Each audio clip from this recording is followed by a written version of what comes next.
4 शादियां कर लो, बुढ़ापे में इज्जत मिलेगी तुम्हें, जवानी में तो फट्टे होंगे। सही बता रहा हूं मैं। जवानी में तो हसद जेलेसी सब कुछ होता है ना, बीवियां लड़ेंगी। थोड़ी उम्र ज्यादा होगी, वो कहेंगे अब क्या रह गया लड़ने के लिए, इकलौता मियां है हमारा। बच्चे होंगे आपके यार, कितने ही नालायक भी पैदा हो गए, एक आध तो काम का निकलेगा ना। मुफ्ती साहब, आपसे कुछ सवाल पूछने की जिसारत कर रही हूँ, उसका जवाब ज़रूर दीजिएगा।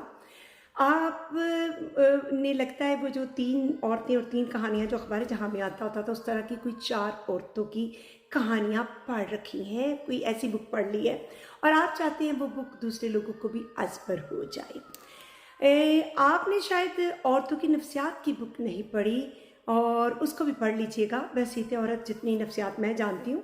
हमारे मोहल्ले में 2 औरतें थी जो आपस में एक दूसरे की सोतने थीं। जवानी तो रोतों की उन्होंने काट ली, लेकिन बुढ़ापे में जब उनका हस्बैंड आया तो उन्होंने उसकी चारपाई उठा के बाहर बरामदे में रखवा दी। तो अल्लाह करे आपके साथ अच्छा मामला हो। तो दूसरा ये पूछना था कि अगर आपकी 4 बीवियां एक साथ बेवा हो जाती हैं तो क्या उनको दूसरा निकाह करने की इजाज़त होगी कि या ताहयात वो बेवा के मनसब पे ही फाइज रहेंगी?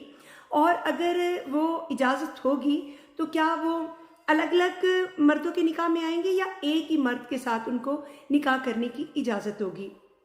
और अगर वो एक ही मर्द के साथ निकाह करती हैं तो क्या वो मर्द 18 हो सकता है तब तक 20, 22, 26 बच्चे और 4 औरतों का बोझ अकेले जो है वो बर्दाश्त कर लेगा?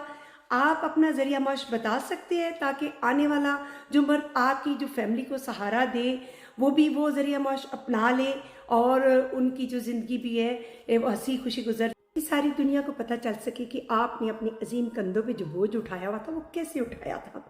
और जहाँ जहाँ पे आप कह रहे हैं कि बच्चे अगर 18-20 में से अगर 2-4 भी जो है वो ठीक निकल आए, बाकी ख़राब निकल आए, तो क्या वो ख़राब बच्चों में से अगर कोई 1-2 भी दहशतगर्द या डॉन निकल आता है और उससे माशरे में क्या बिगाड़ पैदा होने वाला है, आप क्या उसकी संगीनी से वाकिफ़ हैं? और अगर वाकिफ़ हैं तो क्या आप उसकी ज़िम्मेदारी कबूल करेंगे कि अपने आप को बरीउल जिमा करने का आपने कुछ सोच रखा है? तो प्लीज़ इन सब बातों पे रोशनी ज़रूर डालिएगा।